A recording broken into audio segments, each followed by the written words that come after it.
I'm Kelly, a 43-year-old mother of two, married to Larry, a kind man who's been my support for almost 22nd years. Life's been full of ups and downs, but I've always believed that it's the people with you that make it bearable. That was until my brother Scott decided to take charge. Scott is 10 years younger than me, a whirlwind of bad decisions and wrong priorities. He's the kind of person who thinks the world owes him. Mom always said he'd grow out of it, but at 31 he's still the family's problem. It was a Sunday, the kind that calls for a family gathering at Mom's house. Her house was our safe place, full of childhood memories. As usual, Larry, the kids, and I were there, enjoying Mom's famous roast and her stories from the past. That's when Scott burst in like an unexpected storm. The door slammed against the wall, and he strutted in with a smug smile on his face. He wasn't alone.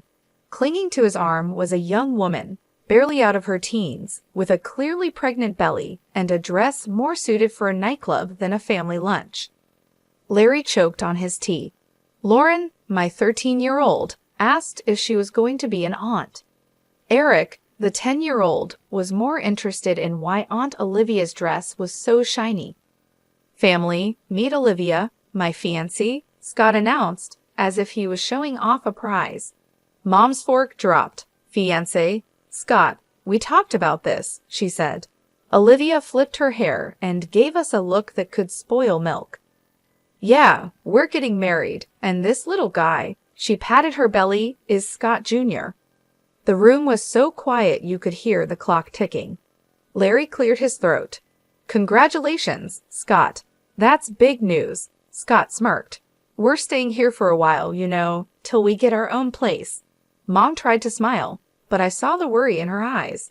It was like watching someone set up camp at the edge of a cliff. That night, after the kids were in bed, Larry and I talked.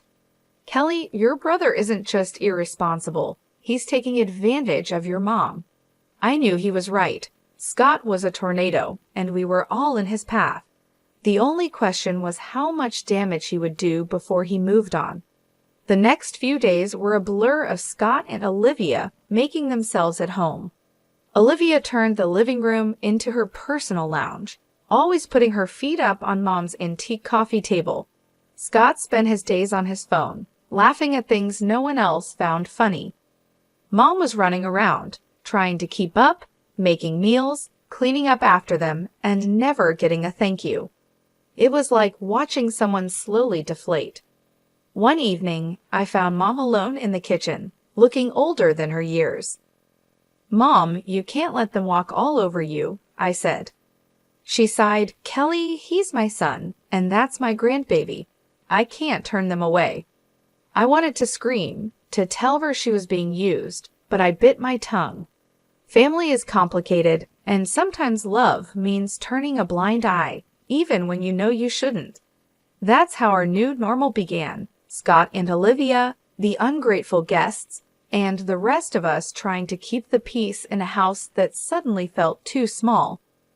Little did I know, this was just the calm before the storm. Living with Scott and Olivia turned our lives upside down. Every morning started with Olivia's loud complaints about her backache or cravings. She'd stroll into the kitchen in her pajamas, demanding breakfast like she owned the place. Kelly, make me some of those pancakes, will you? The baby's craving them, she'd say, without even a please. I'd grit my teeth, trying to keep my cool. Sure, Olivia, let me just get Lauren and Eric ready for school first. Scott was no help either. He'd be lounging on the couch, his feet up on the coffee table, glued to his laptop or gaming. Hey, when's breakfast? He'd yell, not even bothering to look up. Mom tried to play peacemaker. Kelly, they're just young. Remember how we were? I wasn't having it. Mom, we never acted like entitled brats, but she'd just wave me off, scurrying to wait on them hand and foot. Things got worse as Olivia's due date approached. She'd leave a trail of mess wherever she went, dishes piled up, laundry forgotten, and there she'd be, on the phone gossiping for hours. One day, I snapped. I found her in the living room, her feet once again on the coffee table, talking loudly to a friend. And then I told Scott, we need a new car, something safe for the baby, you know? I marched in. Olivia, this isn't a hotel. You can't expect everyone to clean up after you. She rolled her eyes. Chill, Kelly, I'm pregnant, remember. Scott finally spoke up. Kelly, lay off her. Can't you see she's carrying my kid? I shot back. Being pregnant doesn't give you a free pass to be a slob, Scott. Mom came in, wringing her hands.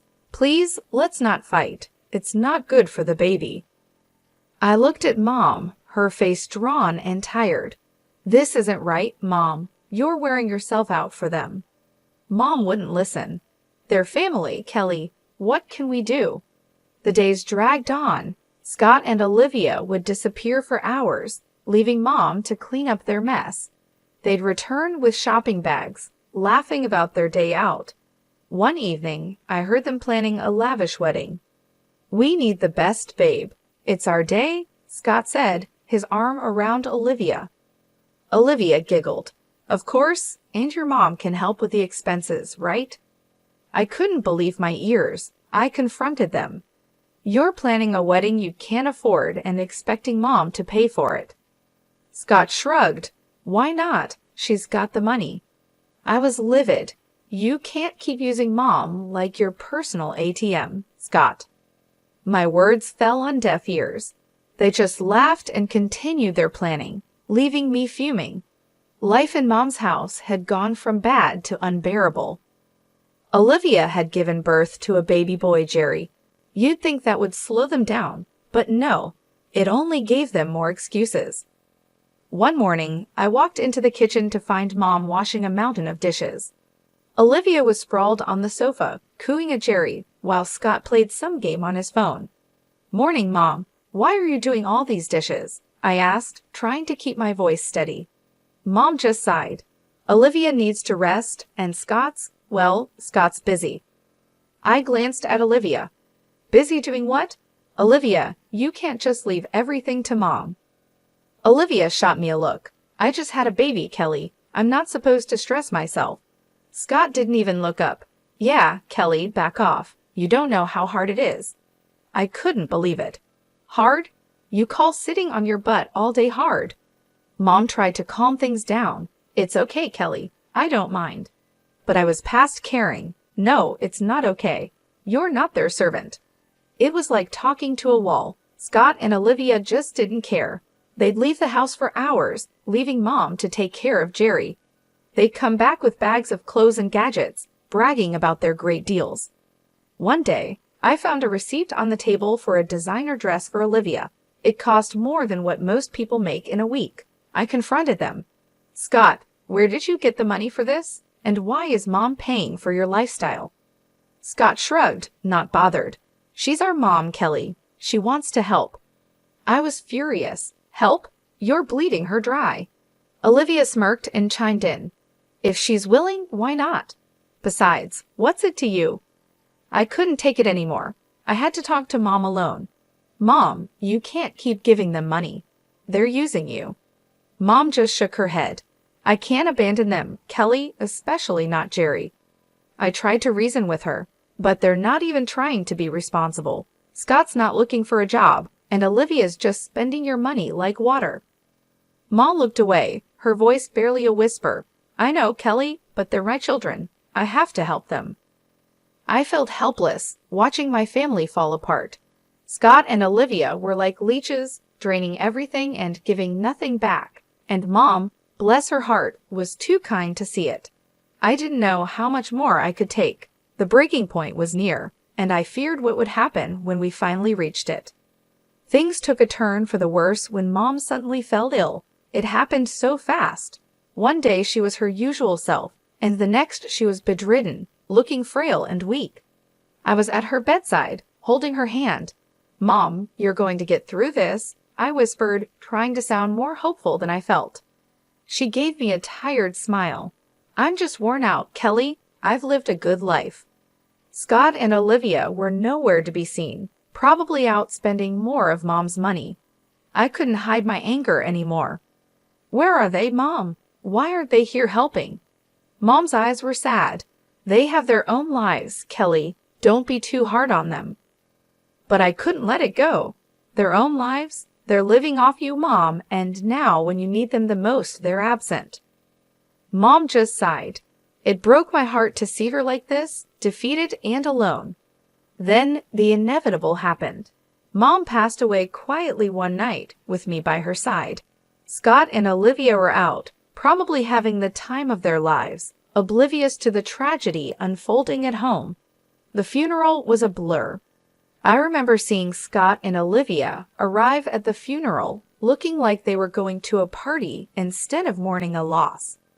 Olivia's dress was too short and flashy even for a funeral. People were whispering, and Larry squeezed my hand, trying to comfort me. After the service, Scott pulled me aside. Kelly, we need to talk about Mom's will. I was still in shock from losing Mom. Now? Can't this wait, Scott?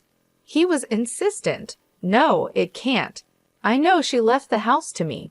We need to sort this out. I couldn't believe his audacity. Scott, Mom just died. Can't you show a little respect? But Scott was relentless. This is important, Kelly. I'm her son. I deserve it. The day after the funeral, I went to Mom's house to start sorting through her things. When I got there, Olivia answered the door with a smug look. What do you want, Kelly? She sneered. I was taken aback. I came to collect some of Mom's things. Olivia laughed, a cold, harsh sound. Oh, you didn't hear. This is our house now. Scott got everything. Scott appeared behind her, grinning. Yeah, Kelly, Mom changed her will. The house, the money, it's all mine. I felt a surge of anger and disbelief. You're lying. Mom would never do that. Scott shrugged. Believe what you want, but the will is clear. This is my house now. I stood there on the doorstep of the house I grew up in, feeling like a stranger. The realization hit me hard. Not only had I lost my mother, but now I was losing my childhood home to my greedy brother and his manipulative wife. As I walked away, I knew this wasn't the end. I had to fight back for Mom, for my family, and for what was right. But little did I know, the battle ahead would be tougher than anything I'd faced before. I was a bundle of nerves as I walked into the notary's office. The whole situation felt like a bad dream. Losing Mom was hard enough, but fighting with Scott over her will was something I never imagined.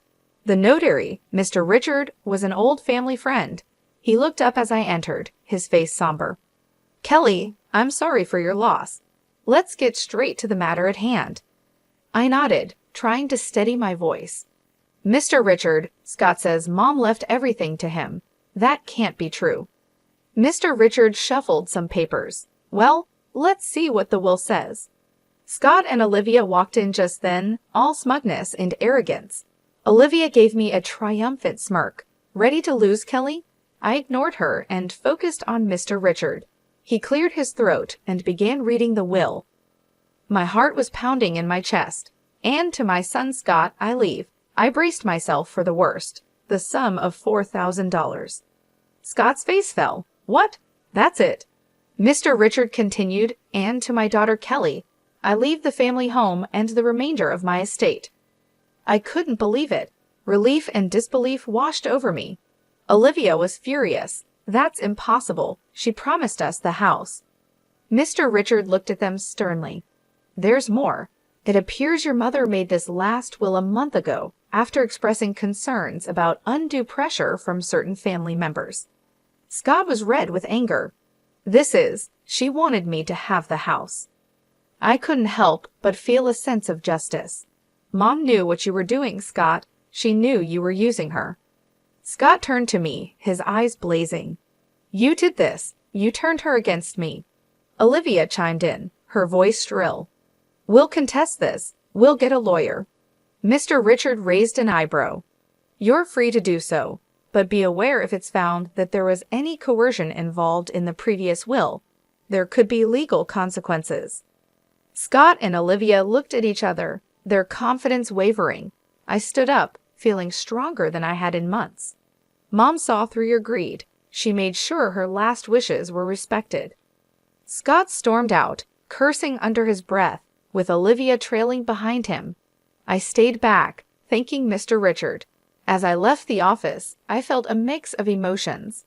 Sadness for losing Mom, relief that her last wishes were honored, and a lingering anger at Scott and Olivia's audacity.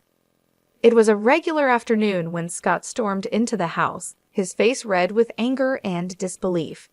$200,000 for you, and just a measly $4,000 for me? How is that fair, Kelly? I was sorting through some of Mom's papers, but his outburst made me pause. Scott, that's what Mom decided. You know she always had her reasons. He slammed his hand on the table, making me jump. Reasons? What reasons could she possibly have to screw me over like this? I took a deep breath, trying to keep my cool. Maybe because you and Olivia have been bleeding her dry for years. Scott's face contorted with rage. That's not fair. We deserve that money. That's when I found it, tucked away in a drawer, a letter from Mom. Her handwriting was unmistakable. I pulled it out and started reading. Scott's eyes were fixed on me, a mix of curiosity and fear. What's that? It's from Mom. I said, my voice steady. She explains everything here. The letter laid it out clearly. Mom had originally set aside $200,000 each for Scott and me, but as Scott and Olivia kept asking for money, she started deducting from his share. I looked up at Scott, his face shocked. By the time she wrote her last will, you'd already taken $96,000, Scott. There was only $4,000 left. Scott staggered back as if he'd been hit. No, that can't be true. I felt a surge of anger. It's all yours, Scott. Every cent you and Olivia took came out of your inheritance. He looked lost, his eyes darting around the room. But I didn't know. That's the problem, Scott. You never knew or cared to know. I snapped, my patience wearing thin. He slumped into a chair, burying his face in his hands. What have I done, Kelly? I put the letter down, feeling a mix of pity and frustration. You only got yourself to blame, Scott. You chose this path. Scott left the house that day a broken man. I watched him go, feeling a sense of justice, but also a deep sadness. Our family was torn apart not just by grief, but by greed and ignorance. The house, once a battleground of family feuds, was now eerily quiet. Scott and Olivia had left, cutting off all contact with me. It was both a relief and a curse, leaving me to deal with the aftermath of their chaos.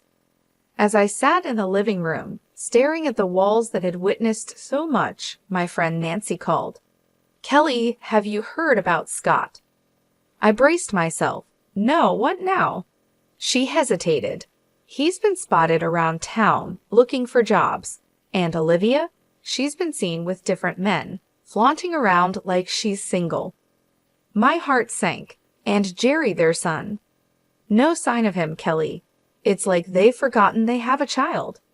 I slammed my fist on the table, fury boiling inside me. They're irresponsible and selfish. They don't deserve a child. Nancy tried to calm me. Kelly, maybe there's something you can do. Her words sparked an idea. You're right. I'll fight for Jerry. He shouldn't suffer because of them. The next day, I met with a lawyer, a no-nonsense woman named Miss Michelle. I explained everything, my voice trembling with determination. So you want to pursue custody of your nephew? Miss Michelle asked, her eyes sharp. I nodded firmly. Yes, he's in a toxic environment. I want to give him a better life. Miss Michelle leaned forward. It won't be easy, Kelly, but if you're ready to fight, I'm with you. I felt a surge of determination. I'm ready, whatever it takes. The legal battle that followed was tough. Scott and Olivia were unpredictable, sometimes cooperative, sometimes hostile, but I didn't back down. One evening, after a particularly hard day in court, Larry wrapped his arms around me.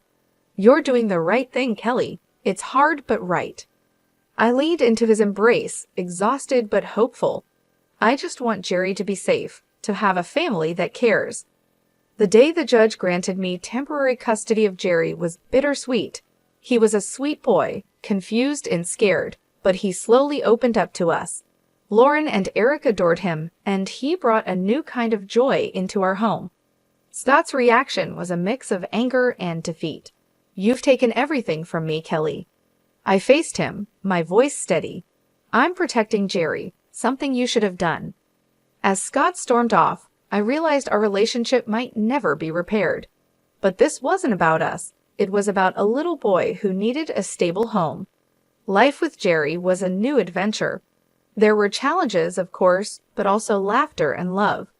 He was becoming a part of our family, and I was determined to make it permanent.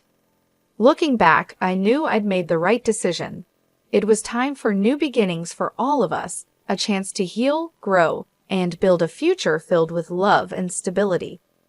That was the legacy I wanted to leave, a stark contrast to the selfishness and greed that had once threatened to tear us apart. The house, once a reminder of family discord, was now filled with laughter and the pitter-patter of little feet. Jerry had become a part of our lives, his presence a constant source of joy and wonder.